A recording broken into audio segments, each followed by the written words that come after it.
મહેસાણા સહિત સમગ્ર પંથકમાં ગરમીનો પારો ઊંચકાયો છે અને તેવામાં પણ 40 થી 42 ડિગ્રી ગરમીમાં ઠંડકનો અહેસાસ કરાવતો એક કેમ્પ એટલે સેવા તીર્થ ફાઉન્ડેશન ગુજરાત મહેસાણાના માનવ આશ્રમ ચોકડી પર રાહદારીઓને ગરમીમાં ઠંડકનો અહેસાસ કરાવવા માટે 40 થી 42 ડિગ્રી ગરમીમાં રાહત મળે તે માટે ઠંડી છાશ નિઃશુલ્ક વિતરણ કરી સેવાનું ઉત્તમ ઉદાહરણ પૂરું પાડ્યું હતું।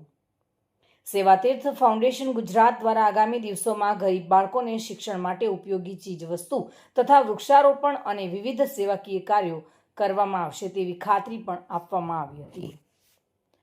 આપનું નામ કહેજો અને આજે જે તમે શ્વાસની જે સેવાનો લાભ લીધો શું કહેવા માંગશો? મારું નામ પ્રવીણજી। બરાબર, સારું કામ કરશો, તમારું કામ સારું લાગ્યું, સાસે પણ સારી છે, તમે બહુ સારું કામ કરી રહ્યા છો। ખૂબ ખૂબ આભાર તમારો આ સેવા કરવાનો। તમે છાસ પીધી અને શું કહેશો અને આપનો પરિચય? આ લોકો જે સેવા કરી રહ્યા છે એ સાહેબ બિરદાવવા લાયક છે, બરોબર। અને આ યુવાનો બરોબર ઉત્તર પ્રગતિ કરી એવા અમારા આશીર્વાદ આપ્યા છે, બરોબર। અને આ લોકો ગરમીના સમયમાં આ લોકોને છાસ પીવાની અને છાસ વિતરણ કરે છે એ લોકો બહુ સારા માણસો। મારું નામ મહેશભાઈ ચૌધરી।